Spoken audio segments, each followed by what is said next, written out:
Morning.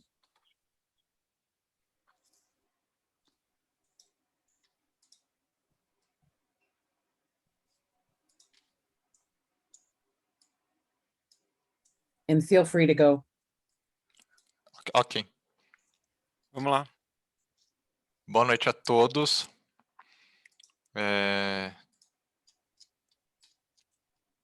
Um minutinho. Vocês conseguem ver minha tela?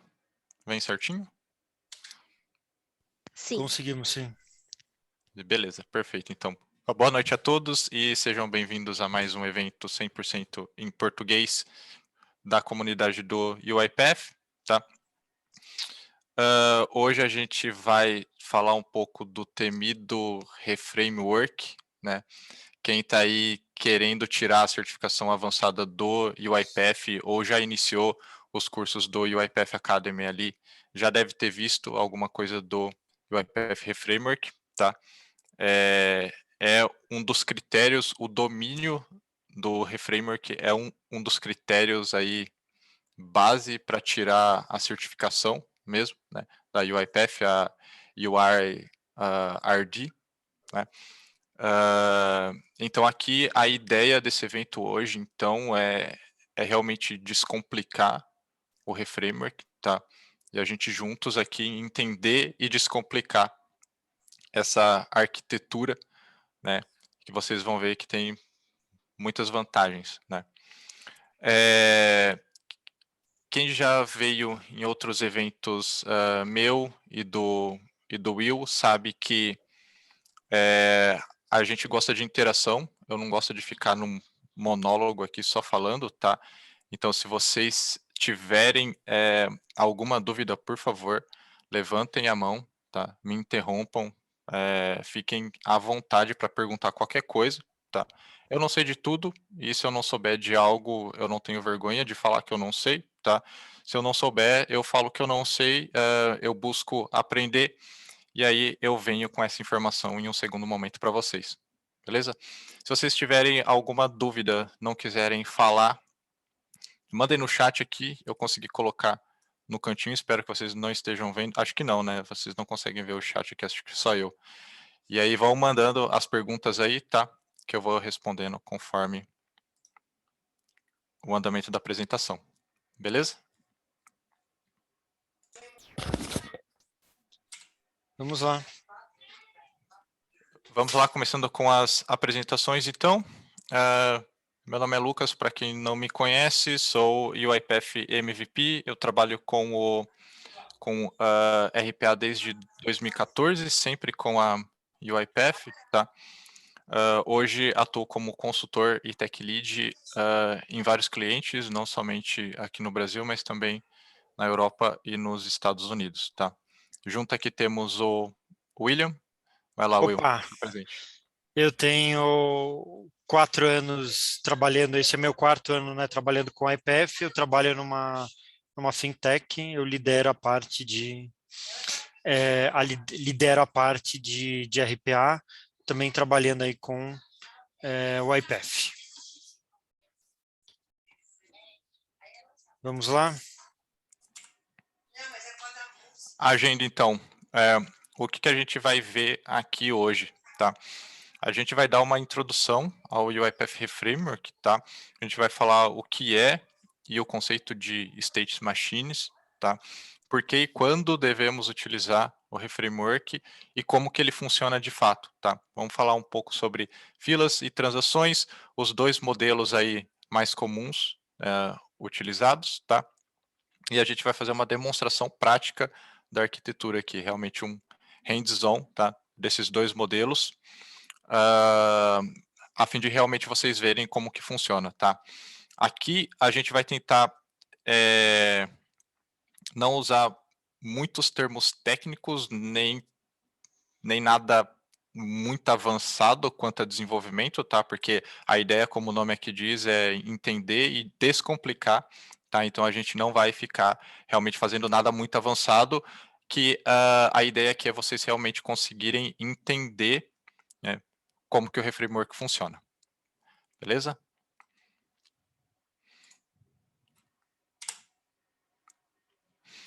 Reframework e o conceito de state machines, tá? O reframework, então, lendo aqui para vocês, é um template de projeto baseado em state machines, tá? Foi criado para suprir todas as boas práticas de desenvolvimento em questões de logs, exceções, inicialização de aplicações, entre outros, estando preparado para lidar com cenários complexos de robotização, tá? Em resumo, o reframework nada mais é do que uma casca, um template, tá? Feito para realmente você ter aquele molde onde você encaixa o seu robô, tá? Muita coisa vocês vão ver que não tem que se mexer em nada, tá? Para conseguir adaptar realmente aquele desenvolvimento para o modelo do reframework, tá? Mas tem algumas coisas que a gente tem que se atentar quando a gente está utilizando esse modelo. Okay? Tá, o State Machine é uma automação, é um tipo de automação, né, que utiliza um número finito de estados em sua execução, né, pode iniciar um estado quando ativado por um activity, pode sair também quando atividade ativado por outro. Outro aspecto aqui importante do State Machine são as transações, já que elas permitem você adicionar condições baseadas em estados que ela deverá seguir dependendo do resultado, né? Então, a ideia aqui você consegue criar fluxos multidirecionais que, baseado num resultado específico, você consegue direcionar a automação para caminhos diferentes. Então, você consegue visualizar na tela uma complexidade, aí, projetos aí com complexidade grande. Você consegue ver isso reduzido, você consegue visualizar, ter uma boa ideia aí de fluxo de processos. Então, pode seguir. Então, por que, né, utilizar o ARI Framework, né, boas práticas, são boas práticas, né, e são recomendações, né, do IPEF. Então, a ideia disso ele é testado, ele é bastante utilizado, são feitas, né, adaptações, tem bastante feedback, e ele, a estrutura dele é uma casca, né, como o Lucas falou, é um modelo que ele serve para suprir recomendações, né, feitas pelo YPF, né? Então, ele é um modelo que ele trabalha, né, com filas, com queues. Isso ajuda em volume, em log, em escalabilidade. Ele é reutilizável, né, para N modelos, né? Você tem aqui, né, recuperações de erros e logs, né? Então ele tem toda uma estrutura, né, de como logar, como recuperar-se de um erro, né? Então isso aqui é importante, né? Toda aí a automação aí você tem aí, né, uma curva, né, de aprendizado, e você tem uma curva de aprendizado, e à medida que erros vão acontecendo, você tem que conseguir vê-los identificando, e o seu modelo vai crescendo e vai melhorando, né? E ele é realmente preparado e testado para trabalhar aí com modelos complexos. Pode seguir. Aqui um ponto só. Eu hoje, mesmo se é algum robô simples, eu ainda utilizo o Reframework, tá? Ele foi criado para modelos mais complexos, tá? Mas isso não significa que você não possa utilizar em modelos mais simples ou de média complexidade também, tá? Okay. Claro que se você está começando como UiPath e está fazendo algo um pouco mais simples, talvez você tentar encaixar o reframework ali, você acabe apanhando um pouquinho, né? Mas a partir do momento que você entende realmente como ele funciona, ele consegue se encaixar em vários cenários, né? E aí que entra a parte da Sim. reusabilidade também.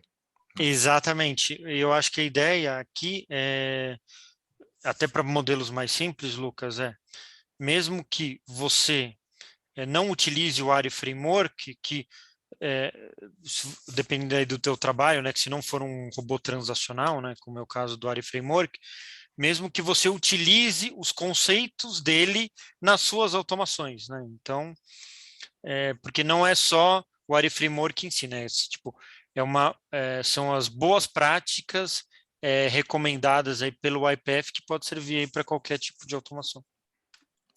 Perfeito. Então, vamos lá. Então, vamos lá. Queues. Queue é uma fila, né? É uma fila de processamento. É um container que pode armazenar uma quantidade limitada de transações a serem processadas, né? Então isso está na cloud do YPF.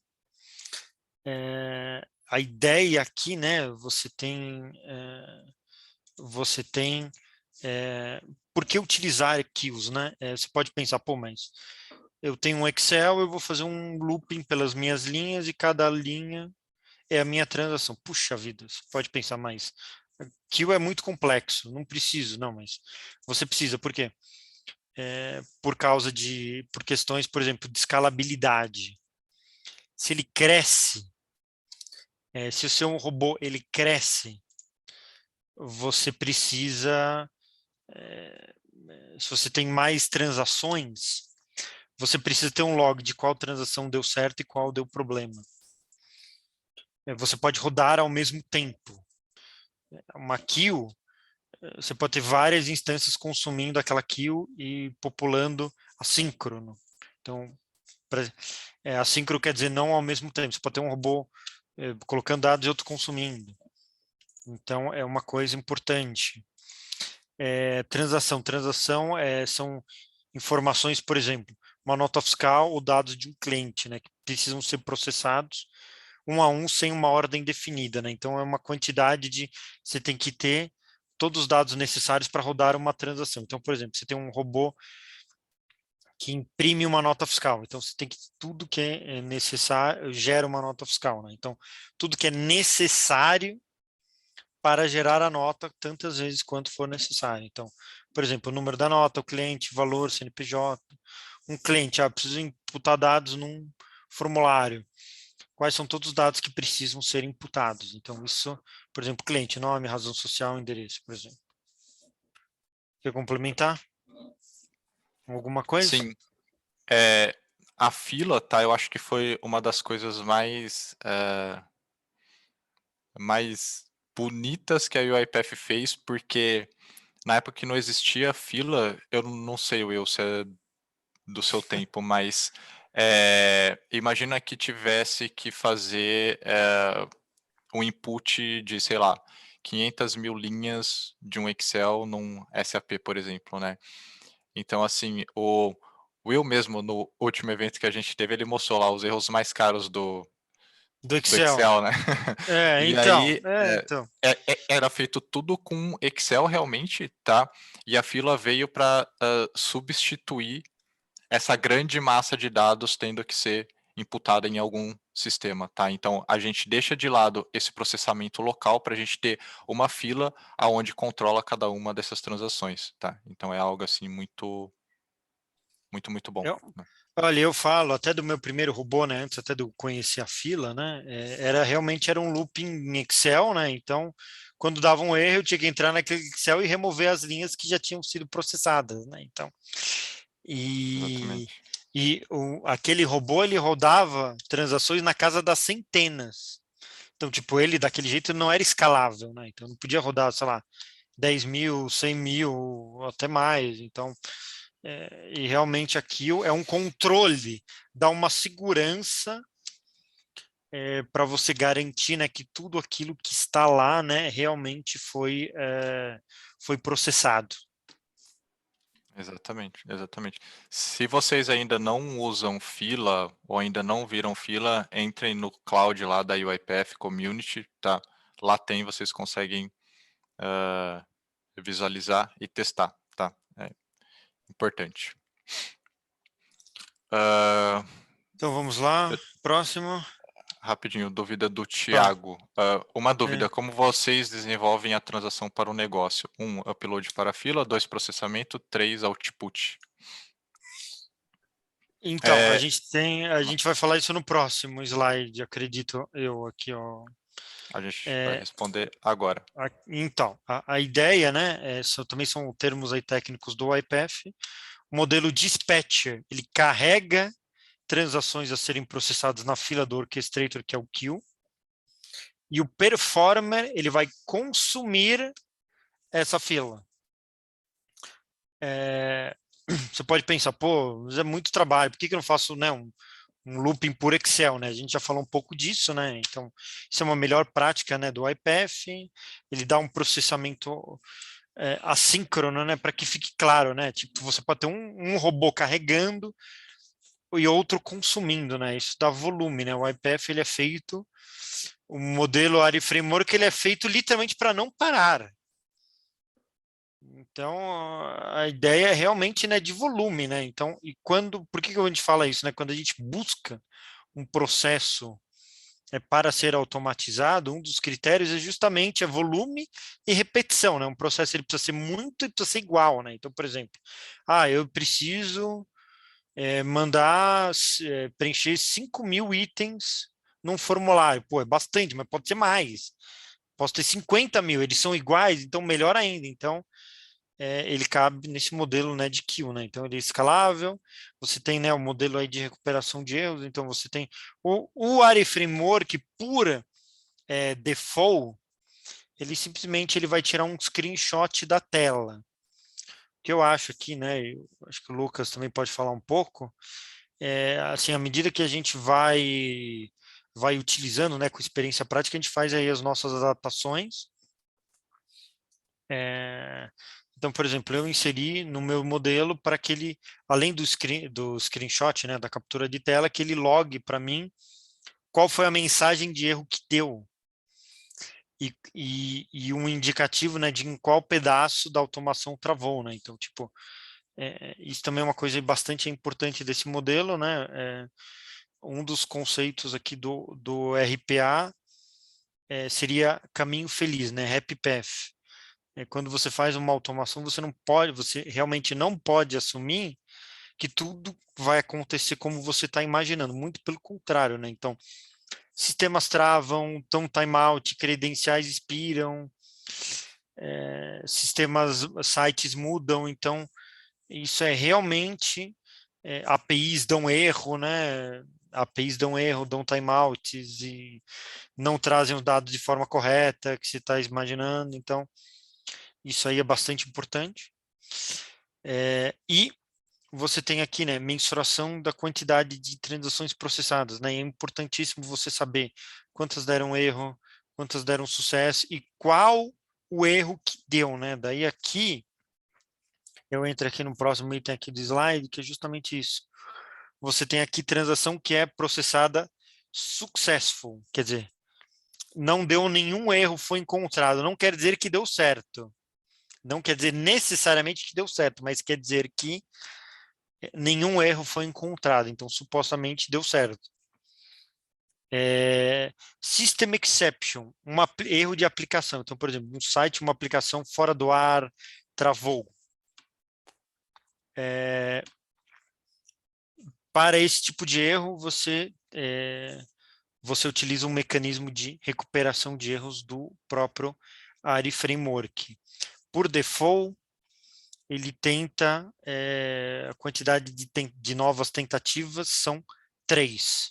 Então, você entrou no site, o site deu um problema, ele vai fechar, reinicializar e vai tentar abrir de novo para ver se dessa vez ele consegue. Então, por default, ele faz isso 3 vezes. E o Business Rule Exception, que é um erro de regra de negócio. Por exemplo, que impediu a transação de ser executada. Então, por exemplo, um arquivo necessário para rodar um processo não existe. Você pesquisou uma tabela, você encontrou uma tabela, um Excel, ele até existe, mas não tem linhas. Então, você não tem dados. Então, isso é o que a gente chama de Business Rule Exception. É um caso, esse tipo de caso, ele não gera uma nova tentativa. Quer falar alguma coisa, Lucas? Vamos lá? Não, vamos seguir então aqui, tá? Como Beleza. que funciona então o Reframework, tá? Aqui então, explicando a arquitetura geral dele, tá? A gente pode dividir o Reframework em 4 partes, tá? a primeira parte, o initialization, segunda parte, a get transaction data, esse process transaction e o end process, tá? Na parte do initialization, é o estado responsável por inicializar todas as configurações e aplicações do processo, a fim de garantir que todos os pré-requisitos estejam cobertos antes da execução, ok? Então, de forma mais simples, a parte do initialization é você iniciar tudo aquilo que você vai utilizar durante aquela execução, ok? Então, vamos supor que o robô ele vai acessar um site da web, né? Então, nesse initialization, eu já vou garantir que o meu browser, né, o meu navegador já esteja aberto, tá? A mesma coisa vale para qualquer outro tipo de configuração que eu vá utilizar durante essa execução, tá? Nessa parte do initialization, e aí eu vou entrar cada item mais a fundo na sequência, é, é onde a gente carrega o arquivo config também, tá? Os assets do orchestrator ou qualquer outra configuração que seja necessária ali para a execução desse processo, tá? A segunda parte que a gente tem aqui, então, é o get transaction data, que é o estado onde o próximo item a ser processado será obtido, tá? Ele pode ser uma fila do orchestrator, como o Will já comentou, ou qualquer outra collection, tá? Uma collection de e-mail, por exemplo, uma lista de e-mail, alguma outra lista, por exemplo, banco de dados, tá? Um Excel pode ser usado também, mesmo que não recomendado, tá?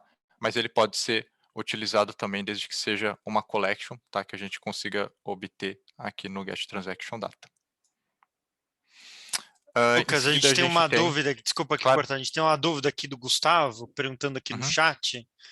Ele está dizendo assim: suponhamos que executamos o performer do mesmo processo em ambientes diferentes. Corremos o risco do performer consumir o mesmo status, o mesmo item da fila com status new e fazer duplicidade do processamento?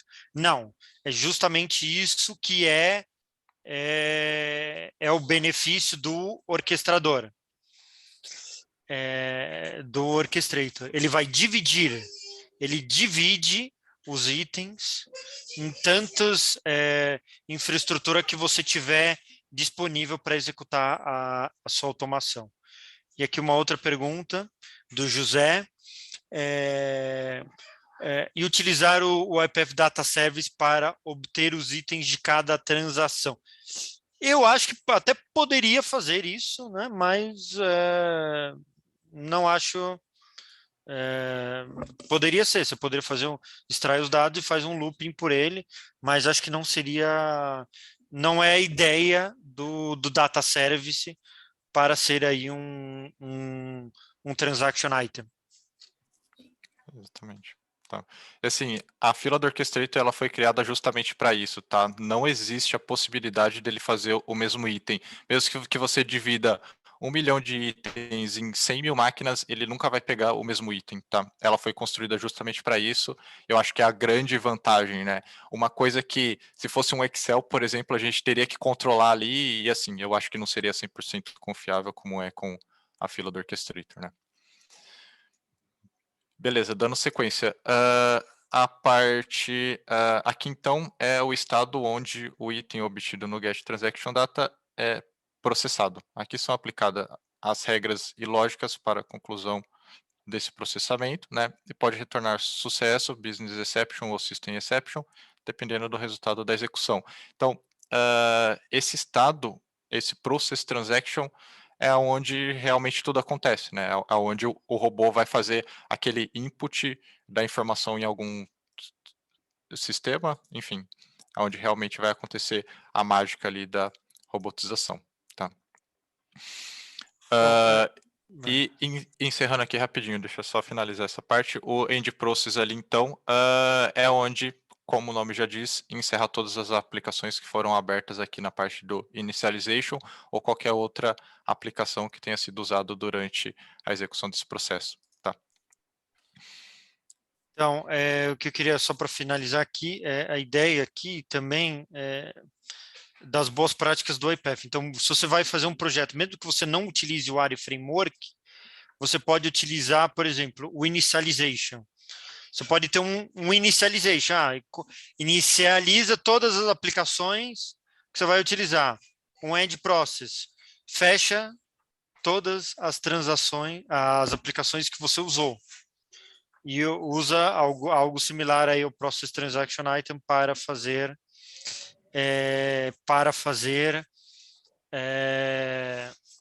o que você precisa fazer. A gente tem aqui mais dúvidas aqui, Lucas? O Thiago está perguntando, o principal benefício do ARI Framework é para o processo transacional. Sim, é exatamente isso. É para o processo transacional. E outra aqui, dúvida aqui também do Gustavo é uma boa prática no End Process, além de fechar as aplicações, enviar e-mails de notificações, criar relatórios, acho que isso seria aí no End Process. A não ser que seja alguma coisa quando poderia ser tipo alguma coisa se for para finalizar o processo, talvez sim. Acredito que sim. Eu acho que um ponto que o Will mencionou é que conforme você vai utilizando e vai entendendo o reframework, você acaba criando modelos seu, né? Você mesmo monta um modelinho ali que você acaba reutilizando, né? Eu tenho, acho que uns 4 ou 5 modelos que eu mesmo criei a partir do reframework mesmo, tá? E neles, na parte do end process, eu sempre envio um relatório por e-mail indicando aquilo que o robô fez, tá? Além da visualização que a gente tem no Orchestrator ali, eu sempre envio esse reporte realmente para o negócio, né? Ter essa visualização da execução do robô, tá? Então, assim, hoje, no reframework atual, não tem essa parte de notificação realmente, mas é algo que você pode ir adaptando, tá? Eu acho que uma das grandes vantagens do reframework também é essa possibilidade de você conseguir moldar ele conforme a sua necessidade também, tá? O Lucas manda e-mail, por exemplo, eu notifico no Slack. Minha operação ela é toda notificada no Slack. Eu costureio a minha adaptação do ARI Framework para mandar mensagem no Slack, por exemplo, quando uma transação falha. E também quando o processo chega no final, eu notifico quantas transações ele processou com sucesso, enfim. Isso aí. E ali o José menciona, isso poderia ser feito na transação no data, por exemplo. Você diz nessa transação aqui dentro. Poderia ser feito também, tá? Eu utilizo no end process aqui, porque independente se é um caso de não data ou exceção sistêmica ou exceção de negócio, ele sempre vai cair no end process e eu sempre vou comunicar aquilo que aconteceu. Então eu sempre acabo utilizando no end process mesmo, independente do resultado da execução. Tá? Beleza, seguindo aqui então, tá dando um zoom então em cada um daqueles estados, tá? O initialization aqui a gente tem esses 3 workflows, tá? O primeiro init all settings, aonde ele faz a leitura de todas as configurações, tá? Asset, arquivo de configuração ou qualquer outra configuração que vocês queiram inserir aqui, né? Kill all process, como o nome já diz, ele mata todas as aplicações abertas que o robô vai utilizar durante essa execução, tá? O kill all process, eu não gosto tanto dele de simplesmente matar a aplicação, tá? Algumas aplicações que eu sei que a hora que a gente mata, dá um kill nele, beleza, ele volta tudo normal, ok, eu uso, mas existem algumas aplicações, por exemplo, que sempre quando você fecha ele dando kill, realmente a hora que ele não volta no estado normal dele, né? Por exemplo, o Google Chrome, por exemplo, sempre aparece aquela janelinha no canto superior ali, né? Algum outro sistema sempre dá um alerta, né? Então são coisas que a gente tem que cuidar na hora que a gente utiliza esse kill all process, né? Fora também de a gente sempre cuidar se estiver usando o VM com mais de um usuário, sempre indicar qual que é o usuário específico que você está matando essa aplicação, tá? E o init all applications ali, então, abrir e iniciar todas as aplicações que serão usadas durante o processo, tá? Os resultados possíveis que a gente tem aqui, então, é sucesso e System Exception, tá? No caso da inicialização aqui, em caso de System Exception, se ele não conseguir realmente seguir para o caso de sucesso, ele vai direto para o End Process, tá? Porque considera uma falha sistêmica grave e fatal, né? Onde o robô ele não consegue seguir sem ter as aplicações abertas e as configurações carregadas, tá? Então, se acontece algum erro na parte do initialization, ele nem consegue seguir, vai direto para o end process. A parte do get transaction data, então, a gente tem aqui o workflow get transaction data, tá? Onde a gente obtém o próximo item a ser executado. Os resultados possíveis que a gente tem aqui, então, esse new transaction, tá? Ele segue para o estado process e no data, quando não tem nada mais para ser feito, né? Ele já segue aqui direto para o end process.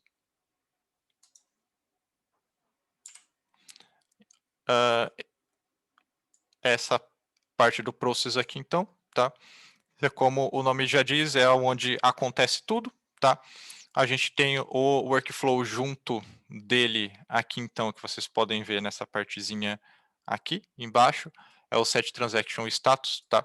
Onde ele aplica o status daquele processamento ao item e controla também as retentativas feitas pelo reframework, tá?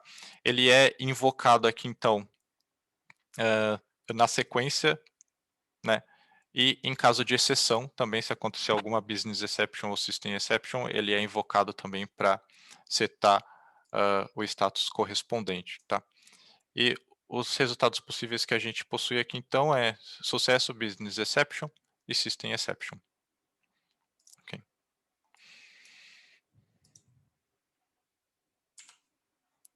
E a parte do end process aqui, né, como a gente já explicou, encerra todas as aplicações abertas utilizadas durante esse processo, tá?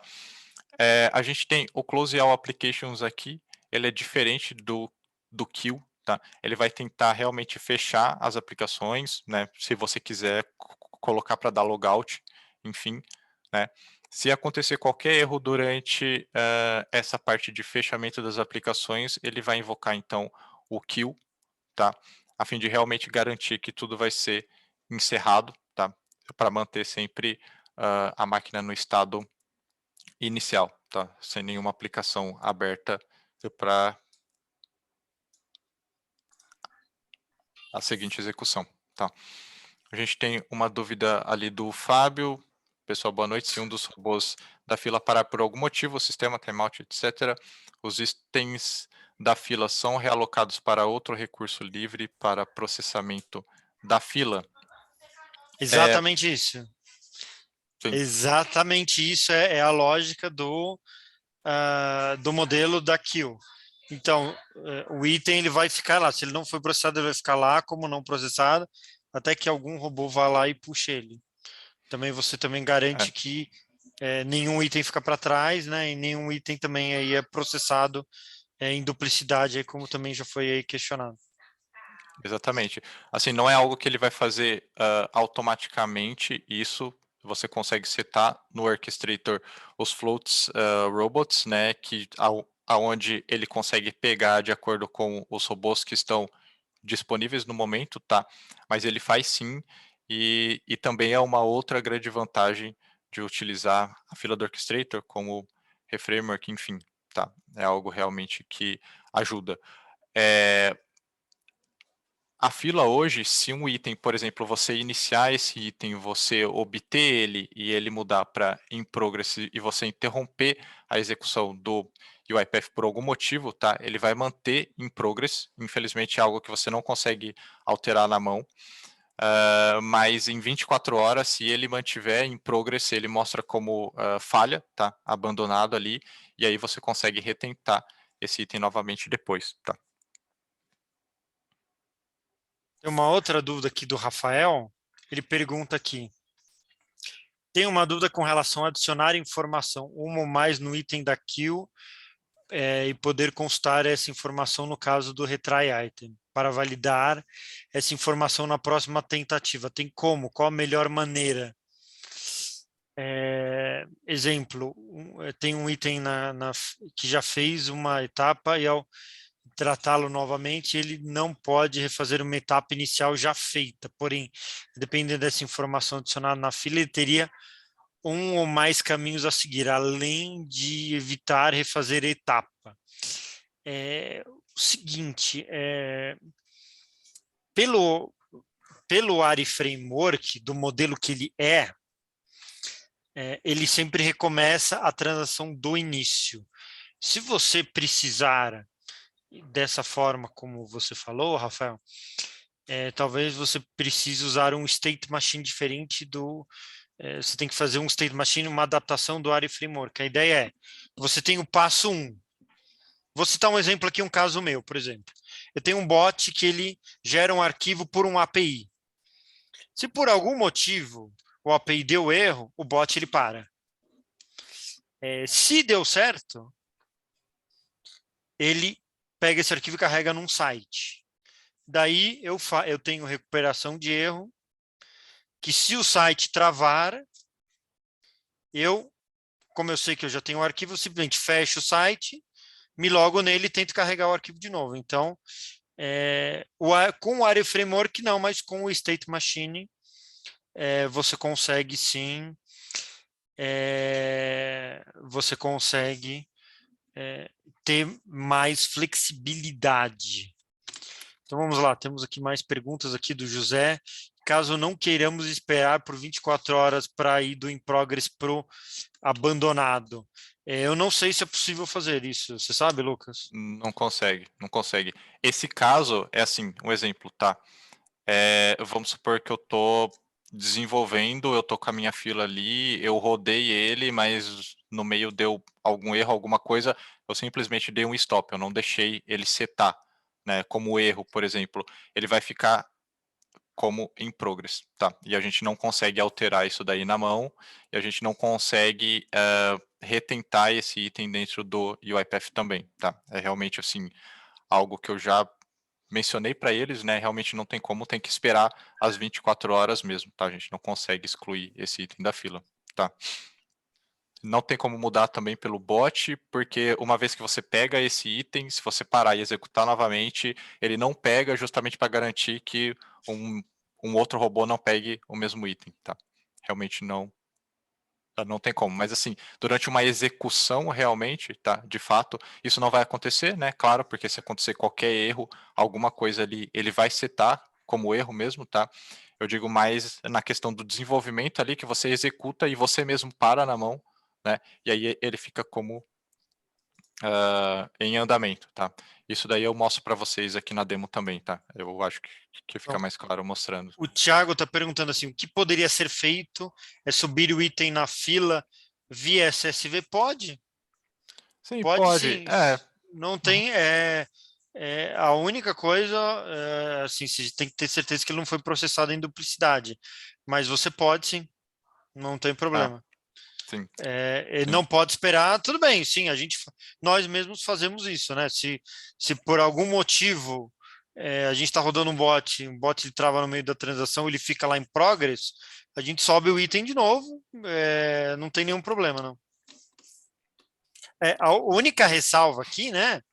É a questão da duplicidade, né? Você tem como botar um reference no item que é como se fosse uma chave primária, né? Para garantir um mecanismo que você pode inserir para garantir que você não processa o mesmo item duas vezes. Se ele, por exemplo, você tem o cliente A para rodar, você não quer que tenha dois do cliente A, então você busca antes de subir o item na fila, você pode buscar se já tem um item com aquela chave, se não tiver, você não adiciona, se tiver, você pode adicionar. Esse é um artifício aqui que eu costumo utilizar. Tem mais aqui o Marcos, dependendo do caso, dá para dar um postpone no item, colocar esse mesmo item? Pode sim, eu já tentei utilizar o postpone, não deu muito certo. Não funcionou como eu gostaria, Mas sim, é possível, sim. Eu acho que se você tiver a referência ali, talvez você consiga fazer isso, porque você passa a referência ali, eu acho, né? Mas acho que sem referência nenhuma para pegar aquele item exato, não tem como. Eu acho, tá? Mas isso a gente pode ver também. Beleza, dando sequência aqui então, tá? Só falar um pouco dos workflows que são criados sempre quando você cria o reframework, tá? Então aqui tem alguns exemplos só do que ele já cria e ele joga nessa pastinha framework aqui, tá? São workflows default já, né? Que o reframework mesmo cria para ajudar ali com essa orquestração desse modelo, tá? E agora vamos para a demonstração prática, então, né? Então, Acho que é a Lucas, volta parte só um legal. instante lá. Volta só um instante lá, Opa, no claro. slide anterior. Então, aqui também seguindo aqui dos melhores práticas, né, de UiPath, né? Lembrando, né, que o ARI Framework também é focado nisso. A ideia é close all applications, né? Você tem que garantir que o teu robô ele não deixa nada aberto quando ele termina. O, o Open, a mesma coisa, você tem que garantir que você abre tudo. Então, mesmo se você não quiser utilizar o ARI Framework, você pode utilizar, vocês podem utilizar e devem, né, utilizar nos seus projetos estas etapas. Etapas para fechar, para abrir e para inicializar as variáveis. Vai lá. Boa. Vamos lá, então. Demonstração prática. Eu vou compartilhar a minha tela e aí eu acho que eu não vou conseguir ver o chat, tá? Uma pergunta falando do Enhanced Framework. Eu não conheço, eu já vi ele no Marketplace, mas eu nunca usei. Você É, conhece, Luca? esse Enhanced Framework, eles criaram há muito tempo atrás, tá? Não é, tipo, recente. Eu não sei se eles fizeram alguma atualização, mas foi algo que eles criaram a fim de colocar algumas features a mais no reframework que já existia, tá? Eu, particularmente, entre usar o Enhanced Reframework e os modelos que eu mesmo crio, eu acabo utilizando os meus, tá? Mas, assim, ele possui algumas coisas diferentes que o modelo tem, tá? Em resumo, é uma adaptação que fizeram, tá? A partir do reframework original. Então, alguma pessoa lá falou, eu acho que seria legal ter isso, isso e isso, e colocaram, tá? Não é nada assim oficial, né? Mas é algo que tem realmente algumas features a mais ali bem legais, tá? Mas eu acabo usando sempre o meu, tá? E assim, conforme vocês forem utilizando também, vocês vão criando o de vocês e aí vocês vão ver que fica muito mais fácil de vocês manipularem, né? Aquilo que vocês já conhecem muito bem. O Thiago está perguntando se a gente vai falar do arquivo config. Vamos Não, a sim. gente. Você vai Eu explicar? vou falar na demo rápida, que eu não vou entrar tão em detalhe, porque a gente tem 15 minutos. Mas se tiver alguma dúvida, pode mandar aí que a gente tenta responder aqui enquanto eu vou construindo, tá? Então vai lá. Beleza, eu vou compartilhar minha tela. A hora que estiverem vendo, por favor, me avisem. Eu queria tentar ver. Eu acho que Estamos assim vendo a vocês sua estão vendo tela. vocês, né? Ou não? Vocês veem Não, vocês ou não? não, estamos Não? vendo a sua tela, Lucas. Pode Então seguir. eu consigo deixar o chatzinho aqui para ir acompanhando. Tá bom. Beleza. Vamos lá, então. Então, a ideia aqui dessa demo, tá? Ela vai ser uma demo bem simples. Como eu disse, eu não vou utilizar nenhuma técnica avançada de desenvolvimento aqui, tá? Nem é nada muito complexo para se fazer também. A ideia dessa demo, então, é a gente ler esse arquivo Excel, certo? Chamado de dados cadastrais, onde a gente tem nome, sobrenome, data de nascimento e e-mail, tá? A gente tem aqui 10 itens. Eu vou fazer a leitura desses 10 itens e jogar esses 10 itens na fila do Orchestrator, tá? E depois eu vou fazer o robô, o segundo robô, o Performer, então, tá? Obter todos esses itens da fila que eu joguei, tá? E preencher nesse formuláriozinho online aqui, beleza? Esse é o nosso exemplo. Ok, então aqui começando pelo dispatcher, tá? O dispatcher nada mais é do que o responsável por alimentar a fila do orchestrator, tá? Ele acaba sendo um processo linear, que a gente chama, que roda uma única vez, tá? Então, com o reframework direto aqui, vocês não vão conseguir fazer ele linear, é necessário mudar algumas coisas. Eu vou mostrar para vocês aqui o que tem que mudar para a gente conseguir construir esse dispatcher, tá? A primeira coisa que a gente vai mudar aqui, então, é aqui dentro do getTransactionData, tá? Eu vou abrir ele aqui. Nesse caso, como é o modelo dispatcher, eu vou alimentar a fila e não pegar os itens da fila. Essa parte do getTransactionItem aqui, eu posso comentar, tá? Ou eu posso excluir, enfim, tá? Ele não é utilizado, beleza? Em seguida, então, como que funciona? Ele sempre vai pegar um item da fila, tá? No modelo normal, ele sempre pega um item da fila, ele checa se esse item é vazio ou não, né? Se ele conseguiu obter o item. E se ele não for vazio, ele vai incrementar então, né? E vai seguir esse processamento, tá? É assim que funciona. Então, o item 1, ele faz um item 1, ele faz mais um, item 2, item 3, item 4 e assim sucessivamente, tá? No caso do dispatcher, ele vai ter que fazer uma única vez, porque ele vai ler o arquivo Excel e vai jogar na fila do orchestrator. Então aqui o que a gente vai fazer para conseguir controlar isso? Né? A gente vai adicionar uma condicional aqui, tá?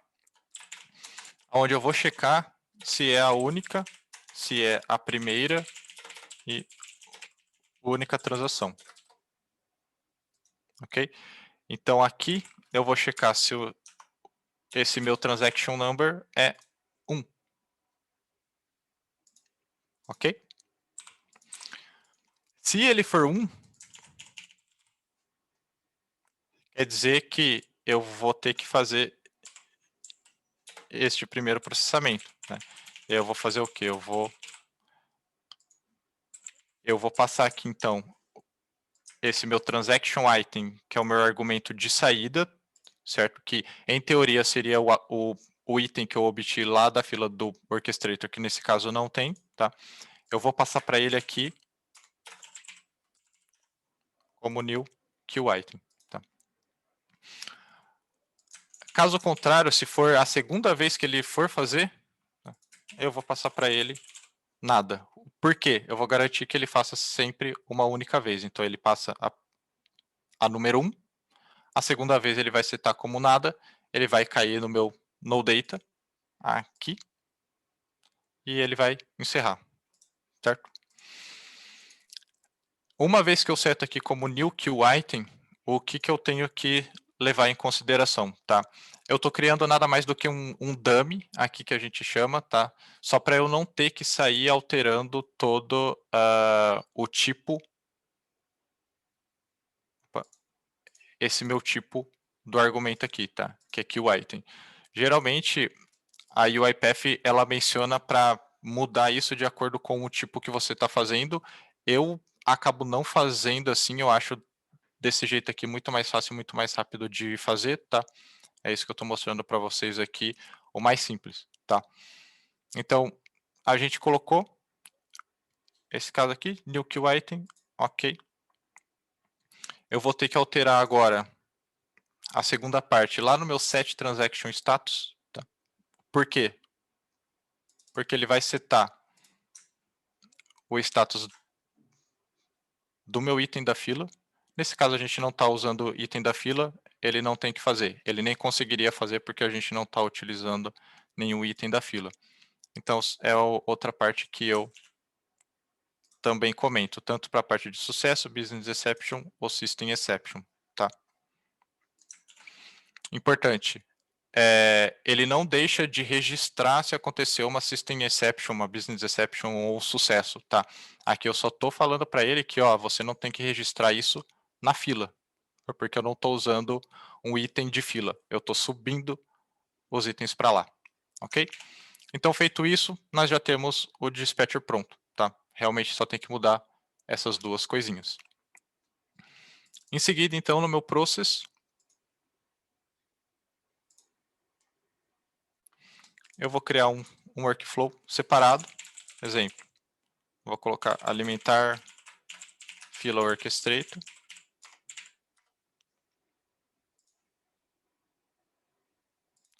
E aqui eu vou fazer o quê? Vou dar vou utilizar o Excel Application Scope para fazer a leitura do meu arquivo Excel, tá? Eu vou selecionar ele direto aqui, tá no meu temp, dados cadastrais. Deixa eu fechar ele. Vou pegar o nome da gente. Ok? Eu vou fazer o read range.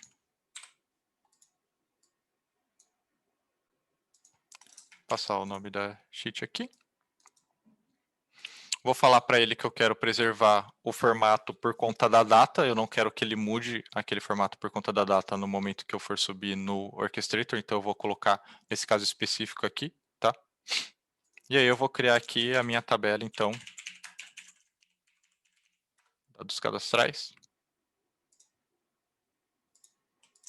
E em seguida eu vou utilizar essa activity aqui que chama buck add queue items, tá? Onde eu vou passar aqui então o nome da minha tabela, que foi a variável que eu acabei de criar. O nome da minha fila, que é esse exemplo, fila reframework, tá? Fila e o exemplo. E a pasta aqui é onde eu criei a minha fila, que era no caso esse teste, tá? Ok? No meu process aqui, então, eu vou invocar ele, tá? Vou chamar esse workflow. E já temos o nosso dispatcher feito, tá? Vou executar aqui para ver se está funcionando, ver se ele não dá nenhum erro.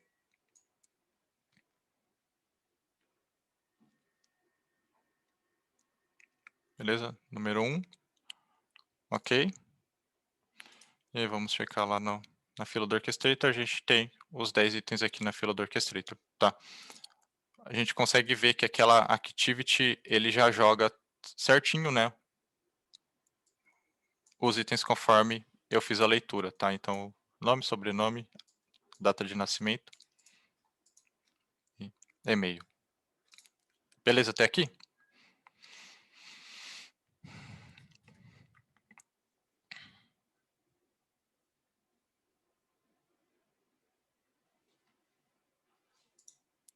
No Get Transaction. O Thiago está pedindo para você voltar no Get Data, o Lucas.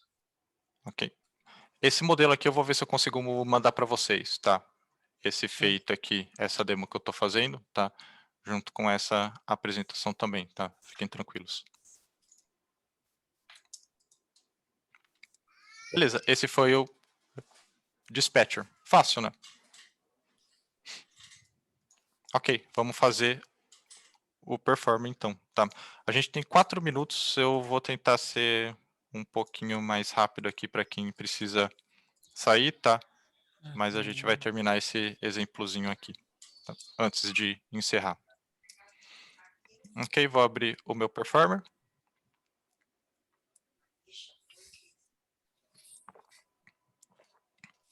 Então... Lucas, uma pergunta boa aqui para você, Lucas, para você responder, hein? O Gustavo está perguntando aqui, é uma boa prática adicionar alguma coisa no reference para cada queue item? Se sim, o book item possibilita decidir o que colocar no reference? Você sabe, Lucas? O book item, não. Ele não deixa colocar o reference, tá? Nesse caso aqui, a opção que eu usei foi a mais fácil e mais rápida. Eu tenho a minha tabela, joguei na fila do orchestrator, tá? Outra forma que a gente poderia fazer é eu fazer um loop nessa tabela, tá?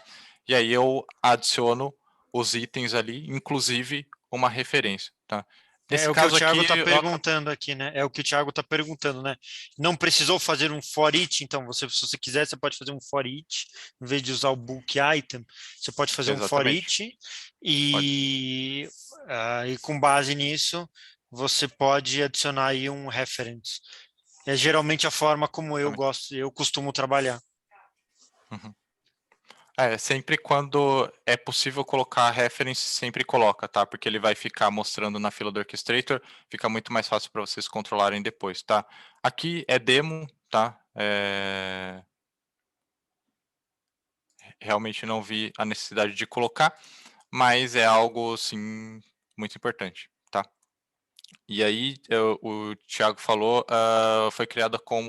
Ele não foi criado com o range, aqui eu li, tá? Eu joguei na minha variável, e aí eu utilizei essa activity aqui, buck add queue items, tá? Onde ele pega a tabela e já sobe automaticamente na fila do orchestrator, tá? Sem ter que fazer looping nem nada, tá?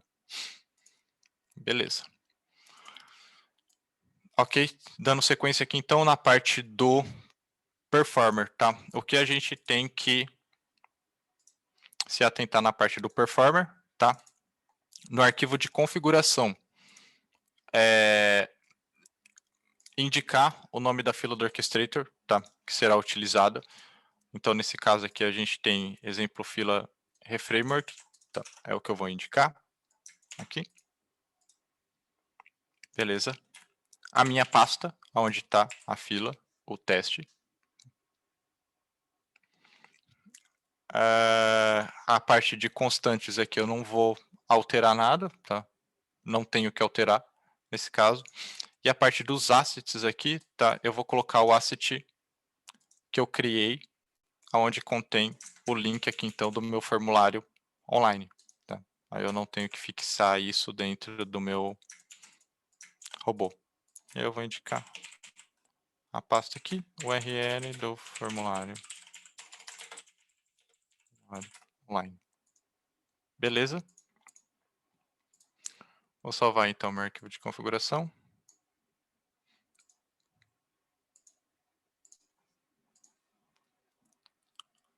E a parte do get transaction data no performer, a gente não tem que alterar nada, tá? Realmente ele se mantém como está, porque ele vai pegar da fila do orchestrator que eu estou indicando ali então no meu arquivo de configuração, tá? Eu realmente não tenho que alterar nada. Eu só vou mexer então na parte do meu process transaction, aonde realmente a mágica vai acontecer de pegar o item e jogar dentro do formulário, tá? Então eu vou abrir o meu process aqui, eu vou criar um workflow separado, exemplo. Eu vou chamar de input formulário online. Tá?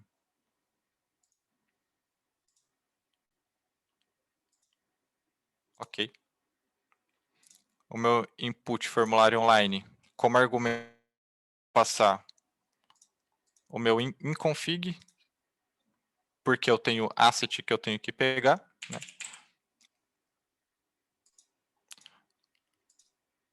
Um dicionário de string e objeto. Tá? Vou passar aqui então o browser, que eu vou ter que fazer o input. Né?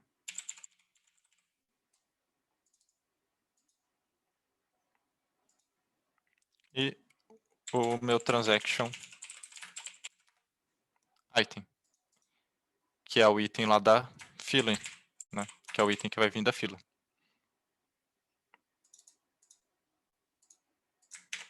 Beleza. No meu process, então, eu vou fazer a mesma coisa, tá? Ele já recebe o inconfig e o intransaction item, ele só não recebe o meu browser, que é o que eu vou iniciar lá no Initialization, tá?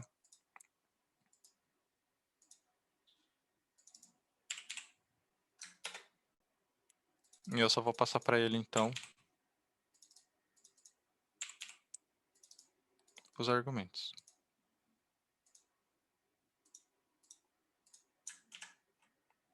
Beleza? E aí, aqui fora, então, vou criar a única variável que eu não tenho aqui, que é o meu browser. Tá?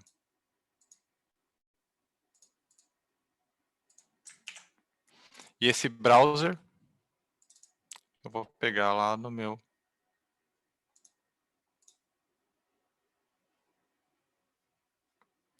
Initial Applications.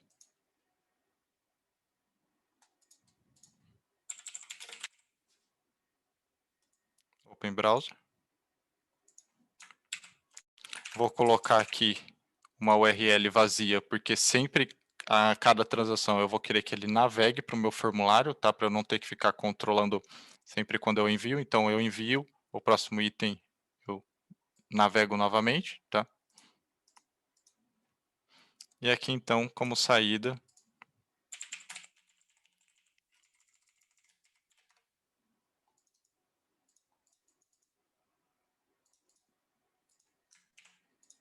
eu tenho meu Alt Browser. Beleza.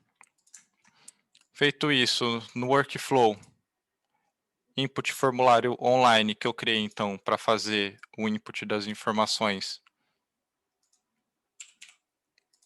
eu vou falar para ele que eu vou dar um attach browser nesse browser que eu estou recebendo via argumento. Vou pedir para maximizar a tela, né? Garantir que está maximizada. E eu vou navegar então para onde? Vou navegar para o meu asset. O meu asset é o exemplo online form URL. Agora, a última parte que a gente precisa fazer é realmente mapear os campos que a gente vai fazer o input. Né? Então, aqui, type int.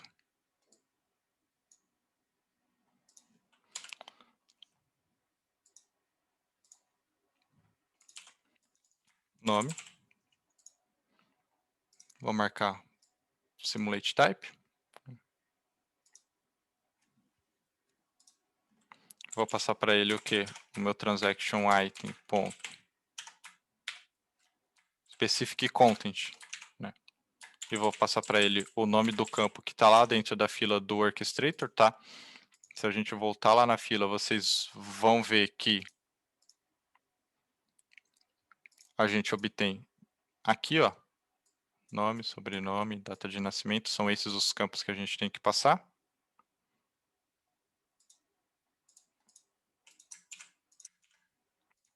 Então, nome, sobrenome,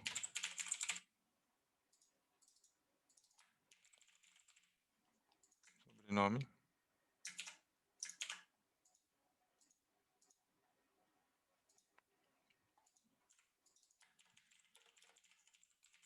data de nascimento,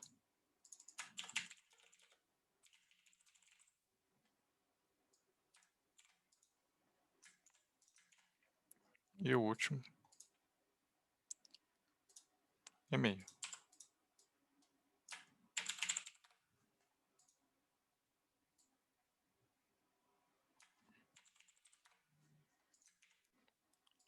E aí, por fim,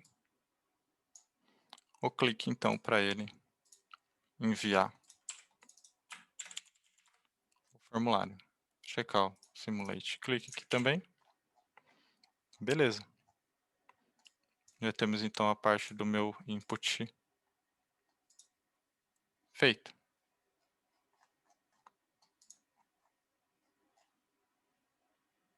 Beleza. O que falta controlar então? a última Input parte antes da browser, gente você já botou, tá... você instanciou o input browser lá no... Aqui, ó, Aqui? Ah, tá aí, tá bom, beleza. Aham. Tá. O que falta a gente controlar, então, Deixa eu passar para ele aqui, browser, eu não tinha passado. Tá. E se algum campo estiver vazio? A gente pode fazer esse check aqui no meu process. Existe campo vazio no transaction item? Tá. Então aqui,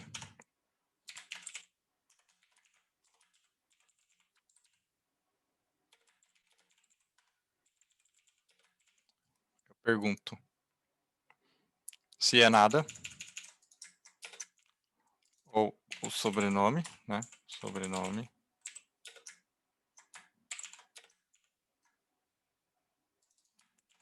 Data de nascimento. E o e-mail. Certo? Se algum desses campos, então, for vazio, eu vou ter o quê? Eu vou ter uma business exception, uma exceção de negócio. Eu não consigo fazer o input da informação se eu não tenho essa informação. Então, eu uso o throw aqui para estourar a minha exceção, onde eu vou setar aqui, então, como business rule exception. Atenção. Atenção. Um ou mais campos estão vazios. Por favor, checar manualmente.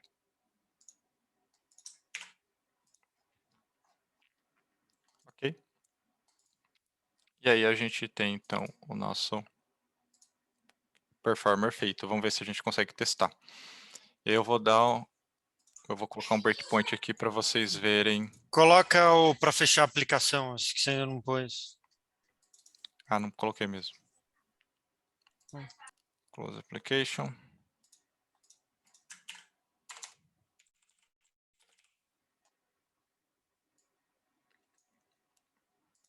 Deixa eu conseguir indicar. Você pode botar close tab, né? Acho que não precisa ser application, não. Pode ser. O close tab. É que o close Passa tab a eu vou ter que passar o passa a variável do browser que você instanciou. para cá. É.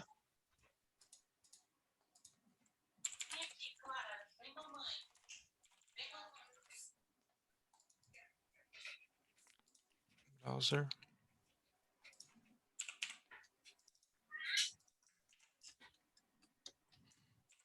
Eu vou jogar um try catch aqui. Tá. Se acontecer algum erro,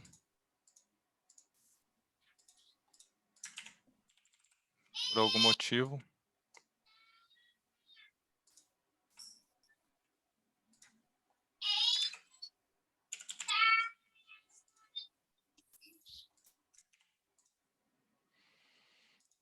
beleza. Eu passo o browser. Esse try catch, na verdade, aqui, se eu colocar ele faz aqui também, mas aqui fora ele faria de qualquer jeito por conta desse try catch que ele tem aqui, tá vendo? Mas aí ele coloca o que o process que chama outro workflow. Nesse caso eu fiz aqui dentro mesmo, tá? Ok. Eu acho que é isso, tá? Eu vou fechar essa aba daqui.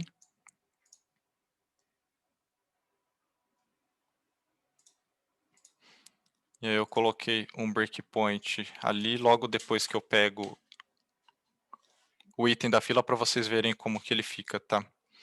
Então vamos supor que eu estou fazendo esse teste aqui agora, ele pegou o item da fila, tá? Mas aí por algum motivo, opa, eu esqueci de mudar para Chrome. Igual esse caso aqui, por exemplo, eu esqueci de mudar para Chrome, então ele executou, ele parou aqui, eu vou ter que dar um stop. tá? Porque eu vi que eu esqueci de mudar para Chrome. Beleza, então eu vou vir aqui, vou alterar para Chrome. Ok? Só que lá na minha fila, eu tenho a minha transação em andamento. Tá? Porque ele acabou passando desse meu get transaction item. A partir do momento que eu pego aqui, que ele passa nessa activity, ele já marca como em andamento, tá? E aí, esse cara aqui, ó, a gente não consegue editar, não consegue fazer nada. A gente só consegue ver os detalhes, tá? Isso que eu estava falando para vocês. Em cenários como esse, tá? Claro que em um cenário comum de execução não é para isso acontecer, porque no caso ali, se eu tivesse somente executado ele no Internet Explorer ali, ele poderia dar algum erro, né? E ele ia registrar aqui como falha, mas em casos onde eu tenho que parar na mão ali, interromper, igual eu fiz aqui, ele acaba ficando como em andamento, e isso a gente não consegue alterar, tá? Ou eu não sei pelo menos uma forma de alterar esse em andamento, tá? Que após 24 horas, então, ele joga como abandonado. Tá?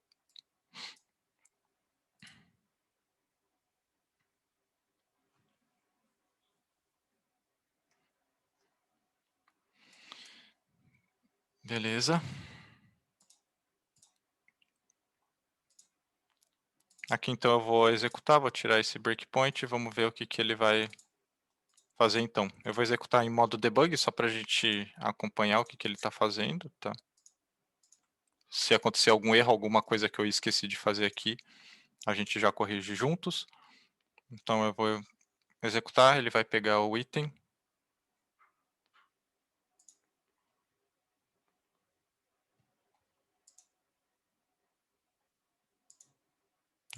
Peraí. Deixa eu marcar para ele abrir em modo anônimo, que aí ele não pede o meu perfil.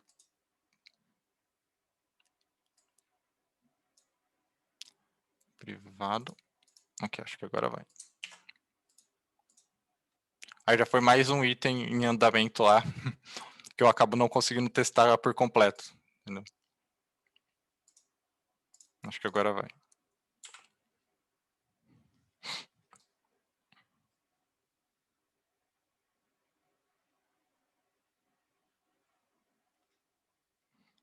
Ok? Esse caso aqui, ele caiu no meu Business Exception, tá? Porque ele achou um item ali que não estava preenchido. Tá? Se a gente conferir esse terceiro, cadê? Esse daqui. Aqui o e-mail estava vazio, tá? Então ok, ele fez correto. Mas Lucas, no caso do Vou dar um Business Rule play. Exception, você não quer dar simplesmente que ele log,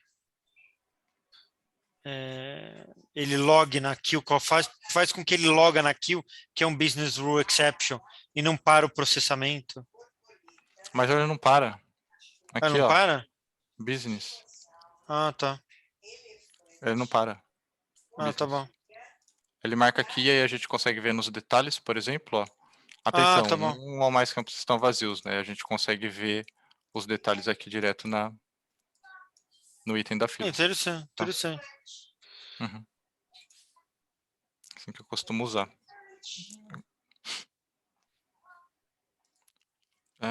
Em browser, deixa eu só ver se eu passei errado. Eu esqueci de passar em algum lugar aqui. Um minutinho.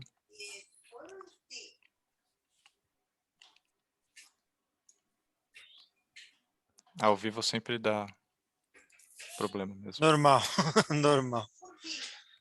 Eu acho que eu nunca fiz nada assim, tipo, apresentando tela que funcionou, tipo, 100% do início ao fim. Nunca, nunca. Pois é. Olha, assim, a internet cai, a energia cai, mas ele não funciona 100%, né?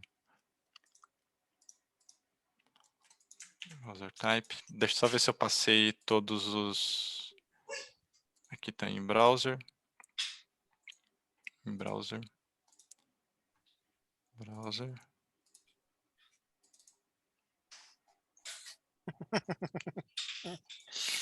Initial application. Browser. Ok, tá certo. Acho que era porque eu não mudei pro Chrome ali também na Touch Browser. sei porque ele... Tá, vai. Vamos lá, rodar mais uma vez. Um aqui, pelo menos, ele fez ok, né? Falhou, mas beleza. Ele falhou certo, né? Que a gente fala. Business exception. Ok.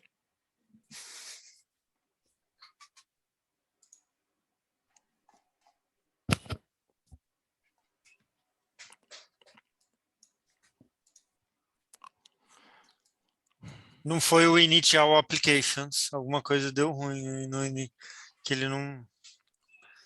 Você já não quer passar o. Você já não quer Browser. passar. Você já não quer passar o Eu não URL aí coloquei a... direta. Falta a variável no output aqui, ó. Tá. Tá. Agora vai.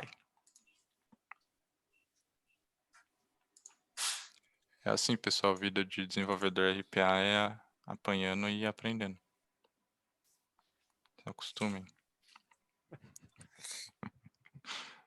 Agora vai. Vamos lá.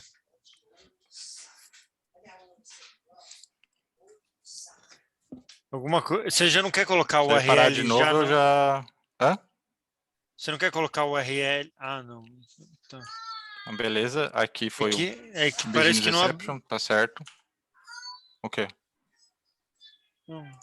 Tá certo, Botou agora foi, tá. tá certo.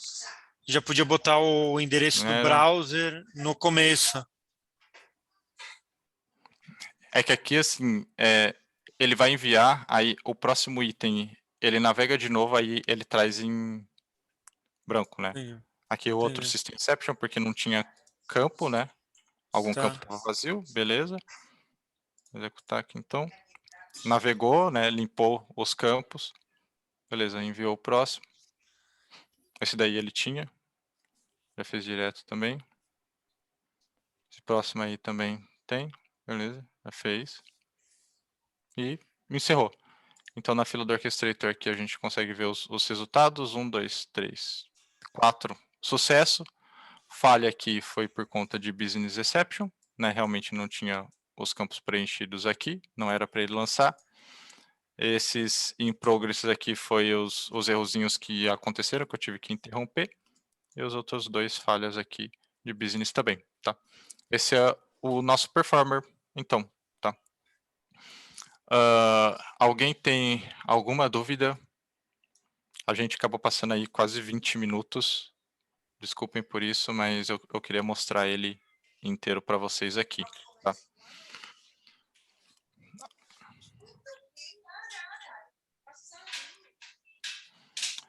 Atualmente, para resetar, pergunta do Gustavo. Resetar, limpar a fila, deleto a mesma e crio novamente com o mesmo nome. Existe alguma maneira de fazer essa limpeza sem deletar a fila? Eu também Não. deleto e crio de novo, tá? Só existe esse link. Mas também deixar o histórico não tem problema, eu acho. Também, além de, enfim, acho que não. Se eu tô desenvolvendo e eu não quero que fique um monte de coisa ali para eu me confundir, eu vou lá, excluo, crio de novo e faço. Mas assim, quando eu tô só rodando ali, executando, eu vou deixando histórico mesmo e não ligo muito, tá? Mas assim, a partir do momento que você iniciou um robô em ambiente produtivo e tem uma fila, assim, tem que evitar ao máximo você excluir essa fila, porque no fim acaba sendo um histórico daquilo que o robô fez, né? Então, assim, não é boa prática excluir isso em ambiente produtivo, tá? E Temos é um isso então, último pessoal. recado para dar, né? Temos ainda um último recado para dar. Sim. Volta lá no PowerPoint. Deixa eu compartilhar com vocês aqui. Isso! Então, a IPF está fazendo essa pesquisa, né, para entender aí melhor a comunidade, né, de desenvolvedores. Posta aí o link na fila para nós ou no chat. Estamos pedindo aí para vocês preencherem, dizer o que vocês acham do IPF, da carreira de desenvolvedores, aí, enfim, assuntos aí diversos. Pedindo aí Essa para pesquisa é vocês. muito, muito importante, tá, pessoal? Se vocês puderem gastar 15 minutinhos para fazer, infelizmente está em inglês, tá? Mas a gente pede aí para vocês gastarem 15 minutinhos no máximo, para vocês ajudarem nessa pesquisa que é muito importante para UiPath, tá? Bom, e é isso, tá? Última pergunta do Adriano ali, sempre criamos as duas automações ou fazemos um só tipo, popula a fila e consome a fila em um mesmo robô? Olha, não é aconselhável fazer os dois em um único robô, tá? São sempre 2 robôs separados, justamente para eles conseguirem rodar em concorrência, né? Vamos imaginar algo um pouco mais complexo, onde eu tenho o meu dispatcher subindo para a fila e esse meu performer já executando aquilo que está entrando na fila de novo, tá? Então, ter no mesmo robô, você acaba perdendo assim todo o sentido geral de utilizar esses 2 modelos, tá? O PowerPoint e os 2 robôs eu vou ver como que eu faço para enviar para vocês, tá? Eu acho que pelo canal da UiPath mesmo do evento eu consigo mandar, eu só vou confirmar com a Diana, tá? Mas aí eu envio para vocês sim, tá? Nem que eu tenha que fazer um robozinho para pegar todos os e-mails lá e disparar, tá? Isso a gente dá um jeito. Beleza, a gravação sim será disponibilizada, vocês podem acompanhar tudo pela gravação também, tá? Se for necessário. Beleza? Então vamos encerrar, queria agradecer a participação de todos, espero que a gente tenha conseguido descomplicar um pouquinho o Reframework para vocês, tá? Deixem o feedback de vocês, compartilhem nas redes sociais, tá? É realmente muito importante para a gente continuar trazendo mais conteúdo assim, tá? A Muito gente obrigado a todos, tenham uma agradece, ótima noite. Vai lá, William. agradece aí o tempo de vocês. Estamos aí, né? Vamos querer fazer mais eventos aí. Quem sabe daqui 1, 2 meses a gente faz um outro. Estamos aí também abertos aí a sugestões, aí, o que vocês gostariam de ver. Também escrevam aí para a gente. Agradecemos aí o feedback de vocês aí. Nos vemos aí nos nossos próximos eventos aí. Fiquem ligados aí no LinkedIn, que vem mais. Com certeza. Valeu, pessoal. Uma ótima noite para Abraço, vocês. Até a abraço, próxima. boa noite. Até a próxima. Boa noite, obrigado. Tchau, pessoal.